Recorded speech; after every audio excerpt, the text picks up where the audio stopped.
Assalamualaikum warahmatullahi wabarakatuh. Bismillah, alhamdulillah, Allahumma sholli ala sayyidina Muhammad wa ala alihi wa wala. Rabbi shrah li sadri wa yassir li amri wahlul 'uqdatam min lisani yafqahu qawli. Amma ba'd. Puji dan syukur kita panjatkan kehadirat Rabbi Allah Subhanahu wa taala yang senantiasa memberikan kekuatan kepada kita, yang senantiasa memberikan kemampuan kepada kita untuk melangkah kaki masing-masing dari rumah menuju masjid ini dalam rangka sholat berjamaah maghrib yang insyaallah dilanjutkan dengan kajian fikih. Kita niatkan juga kita duduk di masjid ini pertama i'tikaf, jangan cuma sekedar niat majelis ilmu, i'tikaf juga. Yang kedua, kita niatkan dengan kajian fikih ini kita ikhtiar dalam meningkatkan kualitas dan kuantitas ibadah kita. Jangan sampai ibadah kita dari mulai akal akhir balik sampai sekarang gitu aja nilai rapornya. Sekali-kalilah kita punya cita-cita untuk meningkatkan diri dalam kualitas ibadah, cara takbirnya, cara fatihahnya, cara rukunya dan sebagainya. Dan kita mudah-mudahan malam ini menjadi saksi bahwa kita pernah berikhtiar, kita pernah berusaha untuk meningkatkan kualitas ibadah kita, walaupun ibadah kita memang segini adanya, tidak bisa dibandingkan dengan Rasulullah, tidak bisa dibandingkan dengan para sahabat, tidak bisa dibandingkan para ulama-ulama yang soleh. Ya mungkin kemampuan kita begini, tapi kita diberi kemampuan untuk berusaha, diberikan kemampuan untuk ikhtiar. Yang kurang tepat adalah sudah tidak berkualitas ibadahnya, tapi juga ya bahasa kasarnya malas untuk belajar. Salawat dan salam semoga dilimpahkan kepada junjungan kita Habibana wa Rasulana Sayyidina Muhammad Rasulullah SAW. Allahumma sholli ala sayyidina Muhammad wa ala ali sayyidina Muhammad. Hadirin kaum muslimin rahimakumullah, insyaallah malam ini kita masih mengkaji tentang sholat berjamaah dalam pengertian apakah sholat berjamaah kita sah atau tidak. Saya terus terang aja 2 minggu kemarin agak lupa kita nomor berapa untuk ketentuan sholat berjamaah Pak Imam. Yang jelas kalau kita flashback ke belakang, yang pertama Allah yataqaddama ala imami, jangan mendahului imam, kan begitu. Baik rukun fi'linya, kerjaan, atau rukun qaulinya, kecuali illa ta'min, kecuali membaca amin. Jadi dilarang kita mendahului dan berbarengan dengan imam, kecuali kita membaca amin itu boleh bareng gitu ya. Dan juga watakhir, dan dilarang mengakhir-akhirkan. Jadi imam sudah sujud kita masih berdiri, atau imam sudah i'tidal kita masih berdiri gitu ya. Ya itu jelas sudah batal sholat berjamaahnya, tidak bisa lagi. Kecuali uzur, mari kita sampaikan. Uzur itu ada beberapa hal. Pertama, karena imam tidak memberikan kesempatan baca Al-Fatihah sama makmum, gitu ya. Karena begini, ada 2 kebiasaan imam. Setelah waladhdallin amin, biasanya ada jeda waktu dulu sebelum baca surat untuk memberikan kesempatan kepada makmum untuk baca Al-Fatihah, gitu ya. Yang kedua, imam langsung baca surat, tapi suratnya biasanya agak panjang seukuran makmum bisa baca Al-Fatihah. Jadi untuk imam, seandainya mau membaca surat pendek Al-Ikhlas misalnya, ukur dulu kira-kira Al-Ikhlas dengan Al-Fatihah cepat mana selesainya Pak? Saya yakin Al-Ikhlas ya. Nah jadi sebelum baca Al-Ikhlas itu jeda dulu, berikan kesempatan kepada makmum untuk baca Al-Fatihah kalau mau baca Al-Ikhlas. Kecuali kalau baca surat yang agak panjang sehingga Al-Fatihah bisa, itu tidak masalah. Tapi ada juga kejadian imam baca Al-Fatihah waladhdallin amin. Terus setelah amin kan makmum baca Al-Fatihah ya.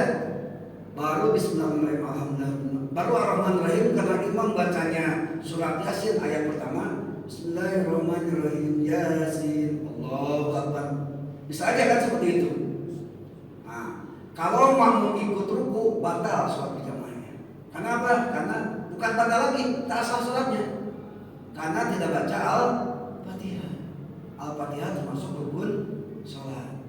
Jadi biarkan aja imam itu ruku sujud, biarkan aja baca aja Al-Fatihah sampai waladhdallin. Udah gitu baru susul imam. Susulnya tetap dengan tumanina bi qadri qiraati subhanallah sami Allah sujud subhanallah. Seperti itu aja. Asal ada tumaninanya. Kecuali sampai waladhdallin imam sudah berdiri lagi, kita nggak usah ruku. Lanjut dengan imam. Nanti setelah salam baru ganti satu rakaat. Gitu. Itu aturannya. Nah, itu bagian uzur, itu namanya uzur. Uzur itu bisa karena lupa, bisa lagi sholat sampai saking hayalnya sampai tak tahu imam udah ditidal. Itu tak masalah karena uzur gitu. Tapi kurang ajar masa sholat lupa ya gitu. Atau misalnya karena tidak tahu, ilmunya kurang sedikit, bukan karena malas ngaji, bukan. Kalau malas ngaji itu tidak termasuk uzur. Tapi karena dia misalnya orang gunung, belum tahu apa-apa, baru masuk Islam, baru sholat, itu tak jadi masalah. Tapi kalau karena malas, imam baca Al-Fatihah sama surat, dia santai aja, malas mau ruku, mau itu udah sah sholat berjamaahnya. Jadi yang jadi masalah sekarang antara uzur atau tidak. Kalau uzur itu silahkan ya lanjut Al-Fatihahnya dan susul imam. Tapi kalau tidak uzur berarti tidak sah bacaan tidak sah sholat berjamaahnya. Kemarin ada yang nanya, kan qiraatul imam wa qiraatul makmum, bacaan imam itu bacaan makmum, Al-Fatihah sudah ditanggung. Itu khusus bagi masbuk. Definisi masbuk adalah ketika dia ketinggalan sholat, dia nggak cukup waktu untuk membaca Al-Fatihah, gitu. Jadi ketika imam baca akhir surat, ada jamaah masuk, pas mau takbir imam sudah ruku, nah itu baru masbuk namanya. Tapi kalau dari awal itu bukan masbuk, tetap wajib baca Al-Fatihah. Tapi kalau masbuk tak usah baca Al-Fatihah, ikuti saja imam, begitu. Itu yang pertama ya. Yang kedua kemarin sebentar. Wa ayya'lama bi'intiqalati imamihi. Makmum wajib melihat dan mendengar intiqal, gitu ya, pindahnya imam atau isyaratnya pindah. Berarti melihat, berarti jelas-jelas makmum melihat. Mau ibu protes, saya kan nggak bisa melihat. Ada yang kedua adalah dengan mendengarkannya, yaitu kalimat takbir. Nah, gitu ya. Itu yang kedua kemarin. Selanjutnya yang baru nomor berapa? Nomor 2 ya? Baru nomor 2. Berarti sekarang nomor 3 ya. Baik, yang selanjutnya wasal suha ayat tami'a al-imam wal maumum di masjid.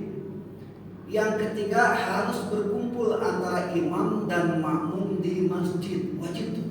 Kalau tidak berkumpul tak sah sholatnya. Imam di sini, bapak mentang-mentang dekat rumah di sana, tak bisa. Karena itu rumah, ini masjid.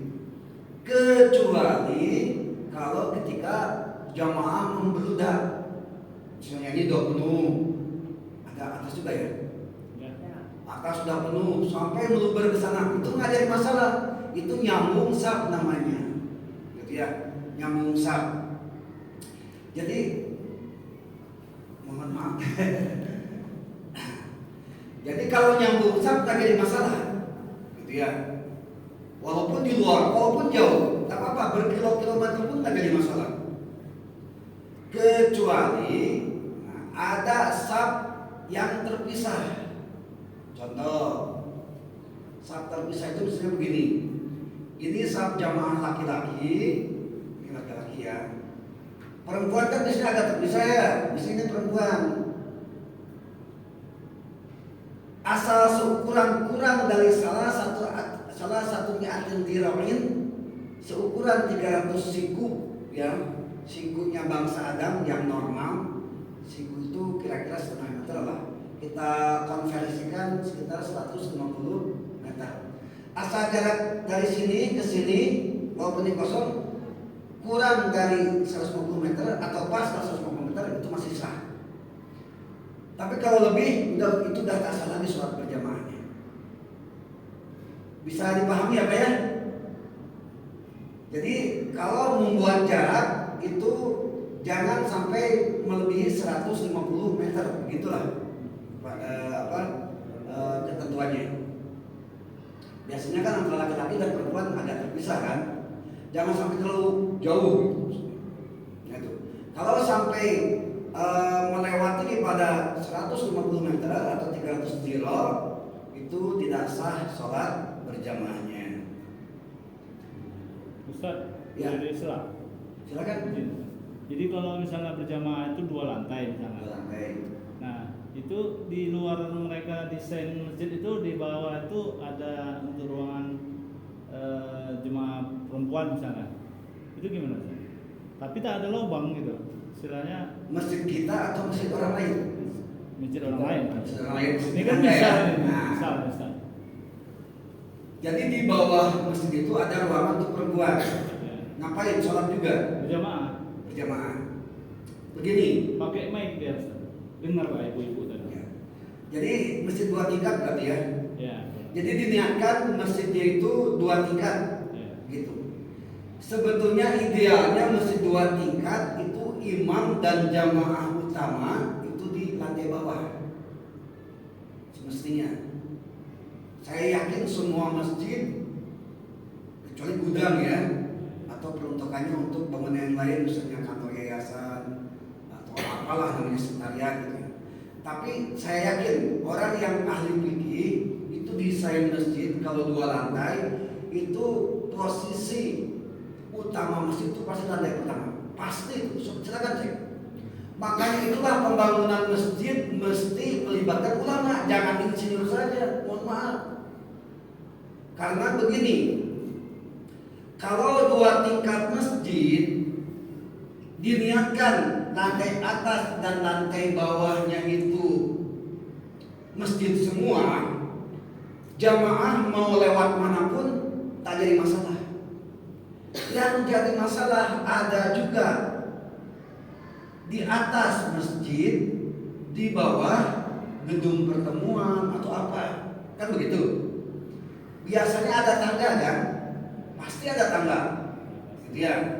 Nah tangganya itu harusnya, di sini harusnya, ya jangan di sini, seperti itu. Itu kan jelas kan dari barat kan. Naik itu memunggungi kiblat. Itu tak sah sholat berjamaahnya. Kalau ketika sholat berjamaah berlangsung kita menuju ke imam itu posisi membelakangi kiblat, nggak boleh. Dan tak mungkin juga kan mundur kan, jalan mundur nggak mungkin juga kan. Nah itu. Makanya desain masjid itu bagusnya pertama untuk tangga itu di depan. Maksudnya di depan itu ya di arah timur itu. Yang kedua kiri dan kanan. Kalau di sini masuk itu memang membelakangi kiblat, tapi kan itu masjid, jalan umum kan. Nah udah gitu baru belok. Ketika masuk bukan membelakangi masjid kan, tapi apa ini namanya? Nyampi. Nah ketika masuk ya, ketika masuk itu langsung menghadap kiblat. Nah yang jadi masalah adalah kalau tangganya sebelah barat, otomatis ketika mau sholat menuju berjamaah itu dikhawatirkan membelakangi kiblat. Menurut mazhab Imam Syafi'i itu tidak sah sholat berjamaahnya, bukan sholatnya ya, tapi sholat berjamaahnya. Menurut mazhab yang lain itu istilah perbedaan pendapat. Nah begitu. Nah sekarang yang jadi pertanyaan, lantai satunya masjid, lantai duanya untuk perempuan, kan Lantai gitu? satunya ada perempuan. Ya. Terbalik. Di lantai satu perempuan. Tapi Lantai itu atas, ruang utama bukan? eh, Ada nggak mesinnya? Sama desain saya lihat itu. Nggak ada mesinnya nggak? Ada, dia Ada. ada dua. Dia gini Ustaz, di bawah itu ada ruangan. Berarti bukan masjid. Jadi mungkin dibuat tahap pertama itu. Tiba-tiba mereka buat lantai dua. Makanya Jadi saya sama takdir masjidnya itu niatnya dua lantai itu masjid atau nah itu harus satu. imamnya lantai dua sama jemaat lagi. Itu gimana? Berarti lantai satunya masjid bukan? Ya pasti mesti lah Ustaz. Pasti. Untuk perempuan. Cuma dia tertutup gitu di lantai itu. Nah, itulah makanya untuk kajian fikih memang salah satu ketika kita mau mendesain atau membangun rumah ibadah memang harus dilibatkan ahli fuqaha. Enggak, yang saya tanya itu dan kemana gimana Ustaz? Apa itu namanya jamaahnya sah? Ya masalahnya sekarang ketika dia memasuki masjid itu, Ya. dia kalau mendirikan masjid membelakangi kita nggak jadi masalah. Tapi kalau tidak diniatkan masjid, ketika datangnya memunggungi imam, gitu ya, memunggungi kita, membelakang kita itu tidak sah sholat berjamaah. Masalah lantai 1 dan 2, saya belum menemukan kepastiannya gitu ya. Cuma yang namanya ruang utama masjid, utama ya, bukan tambahan, itu pasti biasanya lantai pertama. Kecuali kontur bangunannya, misalnya perbukitan, mungkin lain cerita. Masalah penempatan perempuan di atas atau di bawah atau sebaliknya itu sampai sekarang al-aslu fil asya al-ibahah itu dibolehkan saja. Hatta ya juga ada lu titah ini sehingga ada dalil yang menunjukkan keharamannya. Itu ya. Yang saya bahas tadi tentang sah tidaknya sholat berjamaah ketika akses menuju imam jangan sampai membelakangi kiblat. Itu aja. Itu ya Pak ya? Itu sementara. Ya Pak Haji.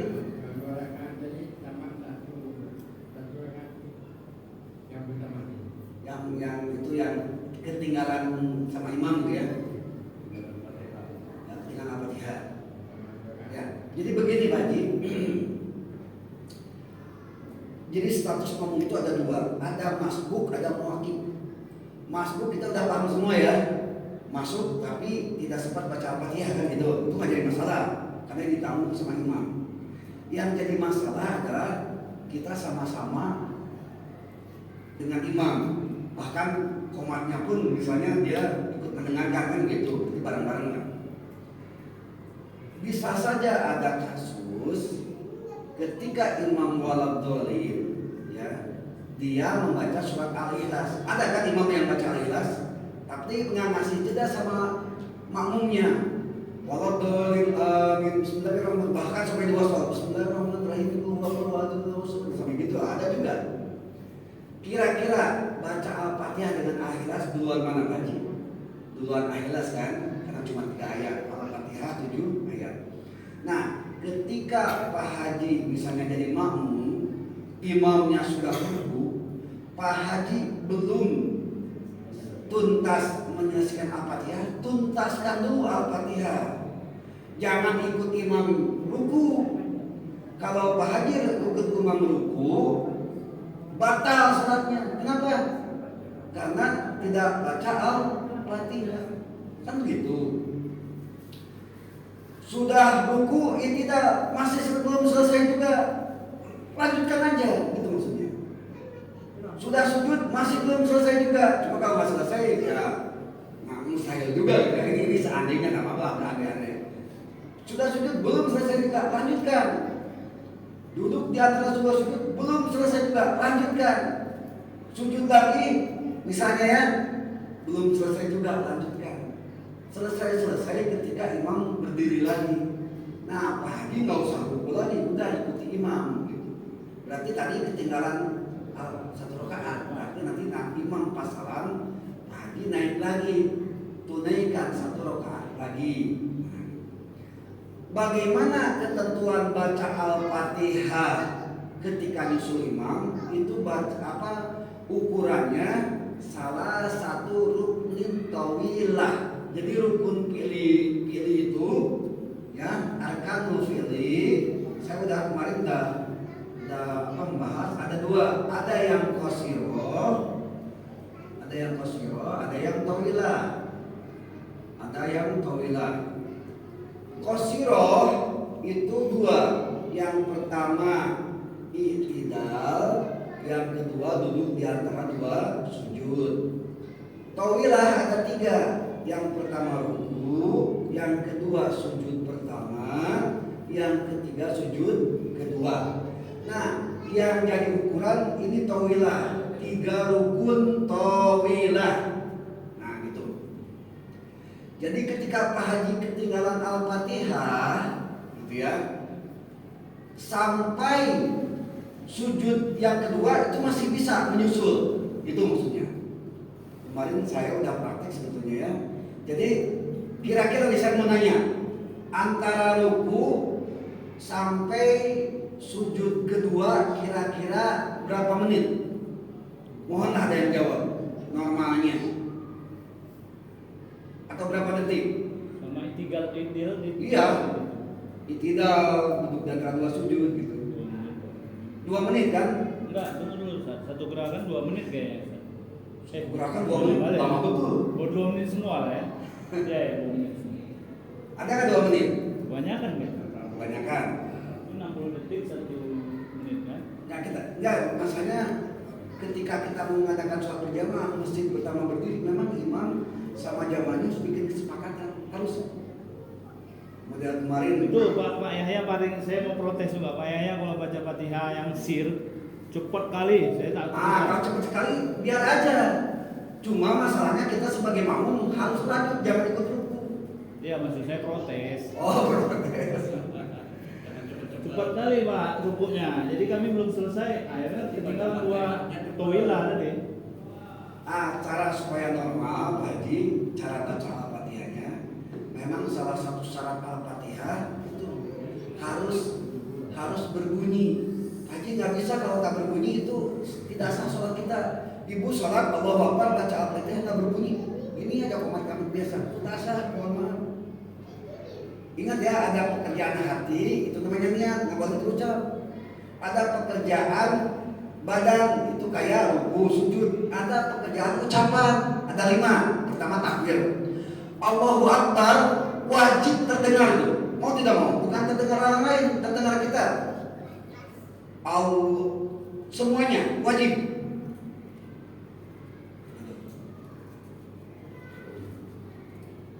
Allahu Akbarnya ya, Allahu Akbar, alif lam ha, alif kaf ba ra itu harus terdengar. Mau tidak mau? Misalnya B-nya nggak terdengar, tak sah sholatnya, mohon maaf. Hu-nya tidak terdengar, misalnya Allah Akbar, udah tak sah sholatnya, bubar Pak. Begitu Pak Haji. Jadi yang pertama takbir, semua huruf harus terdengar, Kalau tidak terdengar sama diri sendiri, mohon maaf tak sah sholatnya. Karena itu harus diucapkan. Yang kedua baca Al-Fatihah. Kemarin kita udah praktekkan Al-Fatihah ada berapa huruf semua, kan begitu. Puluhan ratusan huruf harus terdengar semua dari Bismillah sampai walad dolin. Ada satu huruf yang ketinggalan, tak sah Al-Fatihahnya. Kalau tak sah Al-Fatihahnya, tak sah sholatnya. La sholata liman lam yaqra bi Fatihatil Kitab. Tak sah sholat kalau tak Al-Fatihah. Sedangkan rukun Al-Fatihah ada 10. Tidak memenuhi 10 perkara, tak sah juga Al-Fatihahnya. Berarti tak sah sholatnya. Itu bukan takbiratul ihramannya yang wajib tak Allah Akbar. Seluruh gerakan. Maksudnya harus kedengaran dalam telinga kita sendiri. Ya, takbir itu ucapan saja. Mau ngangkat atau tidak ada masalah. Maksud saya Ustaz, kan kita takbiratul ihram Allah Akbar. Nanti ruku Allah Akbar. Itu bukan takbiratul ihram kalau ruku, itu takbir intikal namanya. Itu termasuk wajib rukun sholat. Yang wajib itu takbiratul ihram. Kalau yang ruku itu takbir intikal namanya. Intikal. Ya itu mau terdengar mau tidak ada masalah, itu hukumnya sunnah. Itu bukan rukun ya? Bukan rukun berarti. Ya, tapi mohon maaf ada pekerjaan imam karena takbir adalah salah satu syarat sholat berjamaah harus ada alat untuk melihat dan mendengar, maka takbir imam harus keras. Begitu kan? Karena kalau lembut, gimana ibu-ibu memprediksikan begitu? Itu ya. Jadi Pak Haji, supaya Al-Fatihahnya agak santai, memang sekarang saya mohon maaf karena ini udah bertanya, katanya Pak Haji kalau cepat, kira-kira Pak Haji dari basmalah sampai waladhdallin itu terdengar dengan diri sendiri kan? Dengan madnya, dengan harokatnya, dengan mahjur hurufnya. Itu tak mungkin cepat. Kalau normalnya tak mungkin cepat gitu. Mohon maaf, kira-kira Pak Haji cepatnya berapa detik sih? Kayaknya 5 detik Pak Haji. 5 detik ya, 5 detik. Kita kan target 20 detik. Mohon maaf ya Pak Haji ya, tak apa-apa. Memang kita jemaah harus gitu untuk kemaslahatan sholat kita. Ada yang menghitung 5 detik. Normalnya kemarin berapa Al-Fatihah? 20 detik. 20 detik. Coba saya tolongkan hitung, saya mau Al-Fatihah satu nafas ada 5 detik enggak ya? Kita mulai dari 56, 57. Bismillahirrahmanirrahim. Alhamdulillahirabbil alamin. Arrahmanirrahim. Maliki yaumiddin. Iyyaka na'budu wa iyyaka nasta'in. Nah, berarti sampai iyyaka na'budu berarti. Tapi kalau kita saya protes juga nih. Pak itu kayaknya bukan 5 detik, lebih dari 5 detik. Lebih dari 5 detik. Ya. Nah, itu persepsi jemaah berarti ya.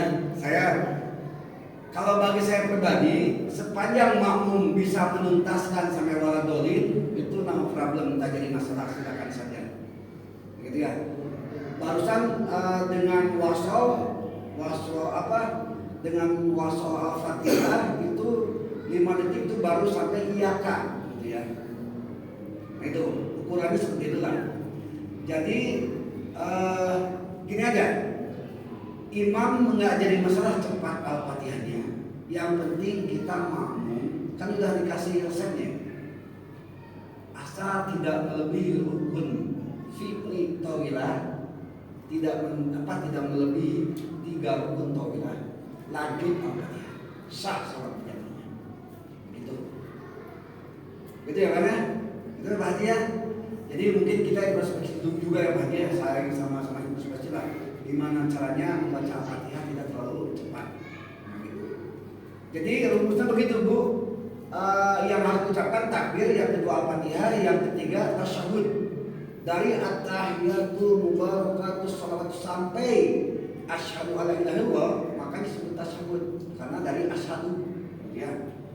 Dari asyhadu sampai asyhadu Muhammad Rasulullah itu memang harus kedengaran oleh diri sendiri, telinga kita gitu.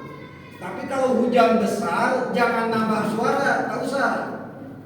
Ada anak-anak teriak-teriak nambah suara lagi, tak usah.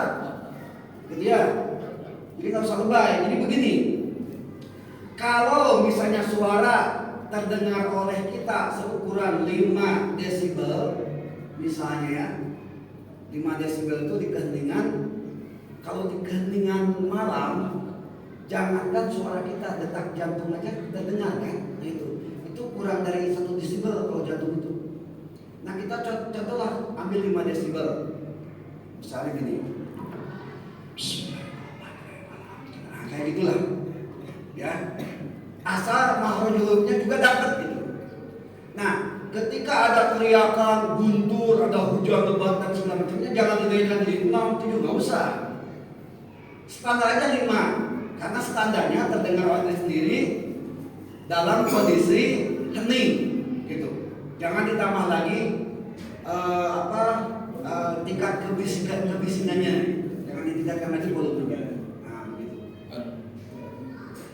Yang ketiga yang wajib terdengar itu adalah membaca yang pertama takbir, yang kedua Fatihah, yang ketiga tasyahud, yang keempat membaca sholawat Allahumma sholli ala sayyidina Muhammad wa ala sayyidina Muhammad gitu.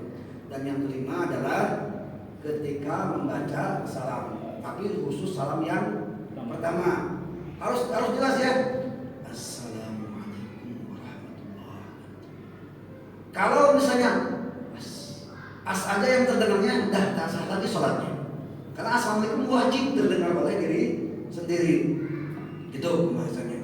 Jadi sebagai akhir daripada jawaban tadi, ya kita coba mengevaluasi bacaan sholat kita supaya udah capek-capek kita sholat, bangun subuh, apa gesak gerusuk habis bekerja langsung ke masjid, ternyata nanti di akhirat raportnya sholat kita merah semua, masih mending merah ada nilainya. Gimana kalau kayak kayak hadis Nabi tentang puasa, rubba rajulin shaimin laysa min siyami illa al-juwal.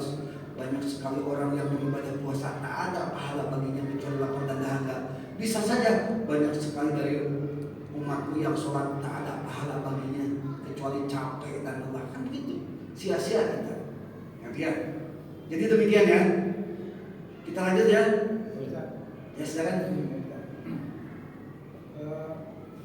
Tadi ada yang cepat, ada yang lambat, ada yang cepat. Bagaimana jika imam itu karena kondisi makmum ini kan macam-macam Ustaz. Dia kan macam-macam ini pengetahuannya lah katakan imam yang bacanya lambat panjang lagi sampai makmum melamun tak kemana-mana. Nah seperti apa itu Pak Ustaz? Ya. Ada hadis Nabi yang mengatakan idza ana ahadukum falyukhaffif. Ini hadis khusus untuk imam ya, Pak Imam, Pak Haji. Apabila kalian jadi imam, maka ringankanlah bacaannya. Itu hadis Nabi itu ya. Apa itu ringankan bacaannya? Yang kira-kira membuat jamaah tidak menderita. Karena kan semua jamaah itu beda-beda kepentingannya. Sholat isya ada yang sudah pegel, ada tamu yang membayar hutang, itu lebih tahu sudah gitu ya. Yang mungkin duit aja mungkin, macam-macam. Kalau kelamaan kan kasihan tamunya pulang kan gitu ya. Nah gitu. Maka hadis itu menjadi pedoman para imam supaya apa? Supaya jangan merepotkan jamaah. Fal yukhafif, ringankanlah. Yang kedua, kalau sudah ada kesepakatan berjamaah misalnya, Assalamualaikum jamaah, saya sebagai imam sholat subuh hari Jumat kita baca surat As-Sajdah ya, setuju tidak? Setuju semua. Itu nggak usah protes lagi karena sudah disepakati. Nah gitu. Atau misalnya nanti sholat Isya kita baca 2 juz gimana? Kalau tidak setuju imam jangan bandel gitu ya, kan gitu. Sepakati aja dulu. Itu yang kedua ada kesepakatan Pak. Jadi mentang-mentang imam lama terus kamu ngomel-ngomel nggak bisa, udah kesepakatan dulu kan begitu. Kesepakatan antara imam dan makmum. Kalau tidak ada kesepakatan makanya waktu dulu pendirian masjid dan pertama mendirikan sholat memang harusnya ada musyawarah dulu. Kalau tidak ada ya adakan dulu musyawarah, sepakati lagi, itu aja. Kenapa tidak? Untuk apa? Untuk kemaslahatan. Karena ada loh dalam Kasyifatus saja syarat jadi imam ya. Imam apabila dibenci oleh makmum itu tak sah sholat berjamaahnya. Gitu. Ada wal imamu al makmum lahu karihun. Seorang imam yang dibenci oleh makmumnya tidak sah sholat berjamaahnya. Makanya itulah perlunya musyawarah. Nah itu ya. Kalau tak sempat musyawarah, ya al-adat itu muhkamatun. Apa yang menjadi tradisi kebiasaan udah disepakati berarti. Nah sekarang persoalannya mau adat udah dianggap sepakat atau mau musyawarah lagi, ya silahkan ke amir masjid. Nah gitu ya. Jadi rapat kita rapat ini kaget dalam beda dia yang kedua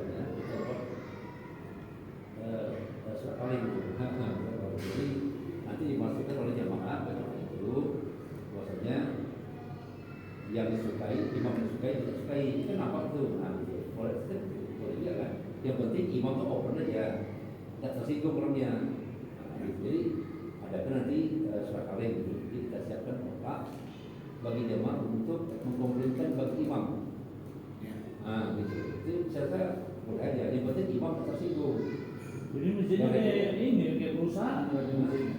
Dan kan ini dari saham-sahamnya harus ada. agak gitu ya begitu. Cuma ada kotak. pesan dan pesan. Nah, itu boleh kan? Boleh Ustaz. Yang pertama, saya kan sudah menyampaikan, yang utama itu syarat imam. Kan begitu kan kemarin itu? Syarat imam itu kata Nabi, ya umul kaum aqra'uhum li kitabillah.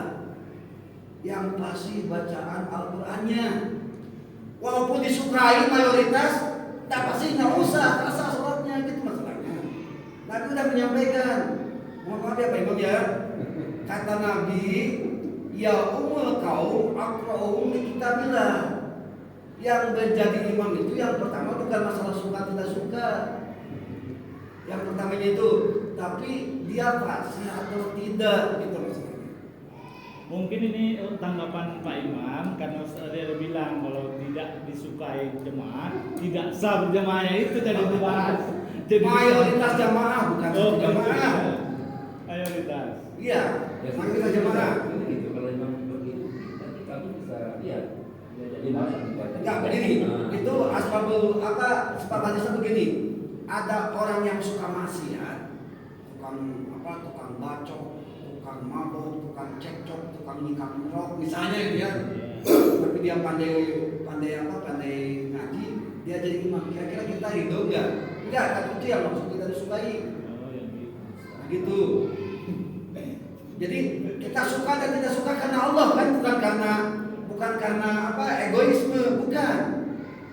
Jadi kembali lagi, apapun yang kita sukai dan tidak disukai itu jelas-jelas harus karena Allah. Sekarang yang mabuk, yang cekcok, yang tukang bacok, nah iya jadi imam kan gitu. Itu kita tidak suka karena maksiatnya, kelakuannya. Gitu Ustaz, mungkin begini Ustaz. Dengan ada pertanyaan saya tadi mungkin pamannya mungkin agak kurang. Mungkin maaf pamannya, tapi tujuan saya bukan itu. Kita ini kan pengajian. Iya. Boleh lah. Mana rata-rata itu jadi imam pula, mana yang bagus, mana yang tidak. Nah itu maksud saya. Jadi tak ada maksudnya untuk istilahnya mau mengkritisi imam atau apa. Tidak. Mau bertanya dengan Pak Ustaz. Kalau saya tanya di Google, macam jawabannya. Ya. Sumbernya bisa diedit, yang katakan boleh bisa dikatakan tidak boleh, yang tidak boleh bisa dikatakan boleh, kan begitu. Terima kasih Pak Ustaz. Ya jadi ini memang bagusnya ada kebetulan ya. Memang salah satu daripada sholat berjamaah diterima ada kemaslahatan antara imam dan makmum. Jangan mentang-mentang ada 1-2 jamaah tidak suka imam, tak langsung tidak begitu. Bukan itu maksudnya. Apalagi kalau tidak sukanya cuma unsur misalnya karena imam lebih kaya, punya mobil, punya apa nih. Itu jelas bukan benci karena Allah. Itu benci karena nafsu itu. Yang maksud kita suka dan benci itu karena Allah. Kita nggak suka si A karena dia maksiat, itu kan Allah kan? Karena maksiatnya bukan masalah jelek atau dia gimana gitu kan. Terus yang kedua, udah jelas tuntunan dari Nabi tadi saya sampaikan bahwa imam yang ideal itu adalah yang fasih bacaannya. Kalau yang tak fasih justru dia harus di cancel dari imam, nggak boleh. Gitu. Dan itu untuk imam kita alhamdulillah ya. Kalau menurut saya secara pribadi tak ada masalah. Ya kecuali mungkin kesalahan-kesalahan kecil karena batuk, karena itu aja itu mungkin karena uzur karena ada sebab penyakit itu aja jadi masalah, tetap sah bacaannya. Tapi pelajaran itu kan belum kita bahas kan? Pelajaran apa? Syarat-syarat jadi imam. Udah kemarin syarat imam, syarat makmum, udah jalan aja mungkin. Udah dibahas ya. Oh iya. Berapa menit lagi kita geser? Masih lama. 7 menit, 2 menit lagi. Soalnya Ustaz, jadi memang dalam pengajian ini memang kita mesti sharing. Jadi memang kita sharing. Jadi intinya kan berjamaah sama. Jadi memang apa aja kita. Berarti kami yang ibu-ibu karena harus dengan tersinggung. Kalau kita tersinggung ya tidak. Nanti dikatakan oke ini diberi orang aja. Sayangnya kami tidak ada kajiannya. Selama minaka itu hari Jumat. Yang penting jangan tersinggung. Ustaz, kalau tersinggung kacau kita. ya betul. Jawaban aja kita. Mama tadi usahakan juga kan. Kalau tadi menjelaskan tidak suka dengan maksudnya, dan maka tadi kan masih gampang kita nih. Tadi yang lebih tadi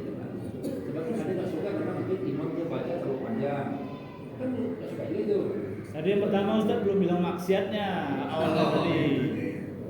Ya baik. Jadi gitu aja urutannya. Kalau nanti suatu saat mendirikan masjid, nih Pak Haji Sobar pindah rumah, mendirikan masjid baru, bikin kesepakatan dulu, namanya musyawarah, kan gitu. Yang kedua, di dalam musyawarah ini silakan imam siapa, kalau makmum nggak usah dipilih ya, imamnya siapa dan kriterianya gimana kan gitu. Yang kedua, kalau sudah terlalu lama mau musyawarah, di dulu masjid ini tahun berapa? 2001 dulu ada musyawarah nggak? Nggak ada kan? Nggak ada musyawarah tentang sholat berjamaah kan? Nah, kalau tak ada musyawarah berarti ketentuannya al-adatu muhkamatun, ya, al-adatu muhkamatun. Jadi adat sudah menjadi hukum. Kebiasaan sholat berjamaah di sini apa? Kan begitu.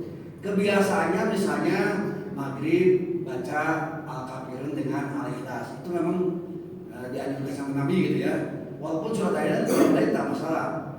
Terus misalnya Jumat subuh misalnya baca surat as-sajdah. Karena udah kebiasaan berarti ya udah dianggap sepakat begitu. Karena salah satu ciri sepakat adalah tidak ada protesnya jamaah, itu berarti sepakat. Seperti hanya perempuan ketika ditanya, maukah kamu kawin dengan si A? Dia diam aja, tandanya diam sama dengan setuju, kan gitu. Gitu maksudnya. Jadi kalau masjid ini belum pernah musyawarah tentang kesepakatan sholat berjamaah, ya sudah. Yang kedua, kaidah usul fikih mengatakan al-adatu muhkamatun, kebiasaan bisa jadikan dasar hukum. Nggak usah dirubah lagi, nggak usah musyawarah lagi, apalagi bikin surat kaleng yang surat itu ribet nantinya. Jadi mengganggu kestabilitasan masjid begitu. Apa saya buatnya? Jadi imam open saja, nggak ada situ di sini. Kalau dia diam kan takutnya, saya imamnya ini habis Quran tapi dia tentara. Yang berbahaya itu mayoritas jamaah kalau sampai benci sama imam, bencinya karena Allah, gitu ya. Bukan benci karena nafsu gitu ya, bencinya karena Allah. Nah, itu yang jadi masalah. Bisa-bisa sholat berjamaahnya tidak sah. Kan mungkin imamnya ahli maksiat, bukan tukang maksiat, ahli maksiat. Jadi dia apa ya istilahnya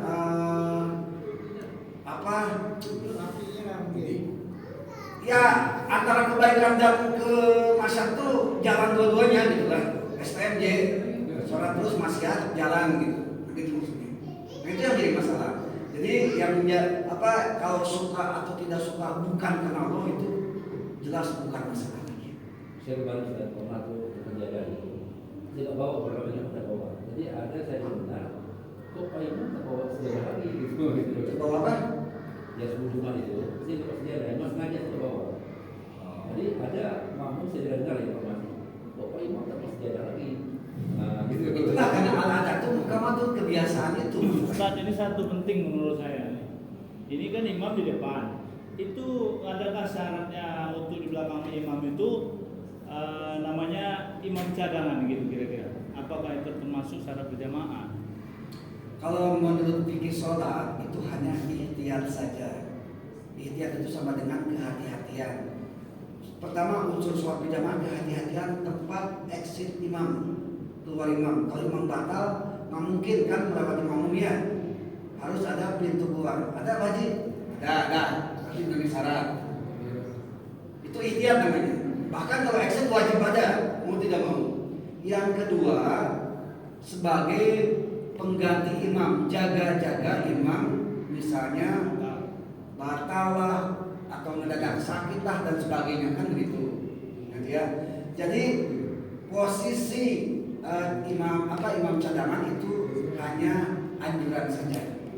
Karena unsurnya ikhtiar, kehati-hatian. Kalau sembarang di saf pertama anak kecil, apalagi yang belum balik, nah itu takmir masjid silakan dipikirkan. Jangan sampai saf pertama itu kalau bisa jangan sampai yang tidak kompeten lah.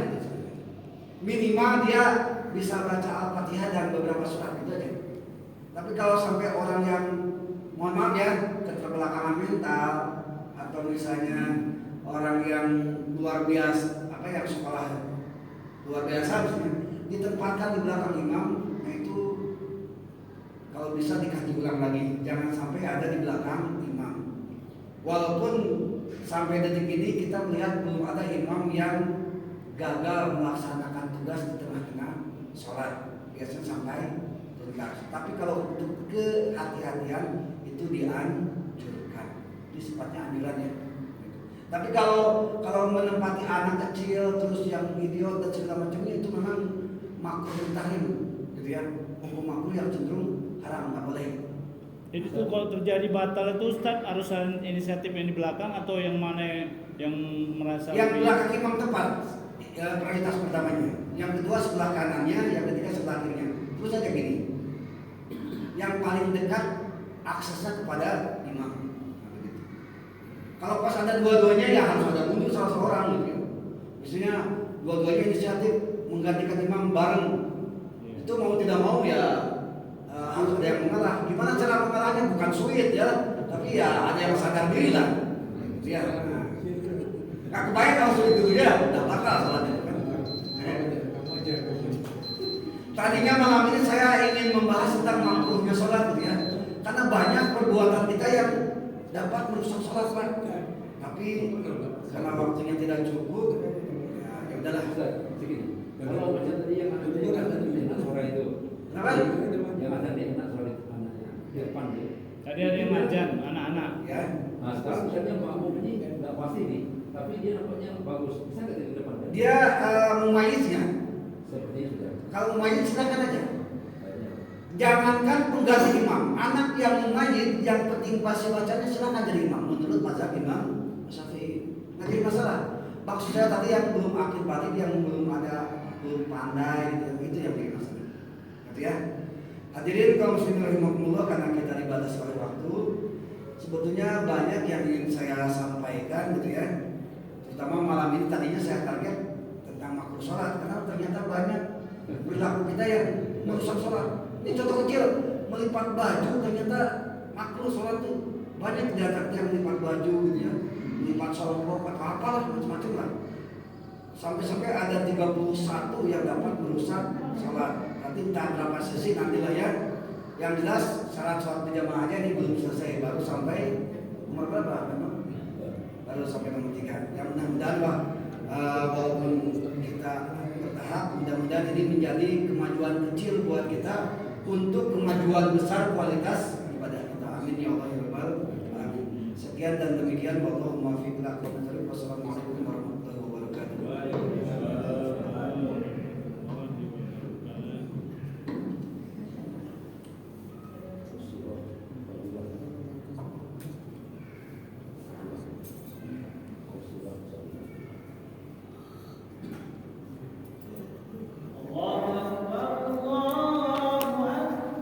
Allah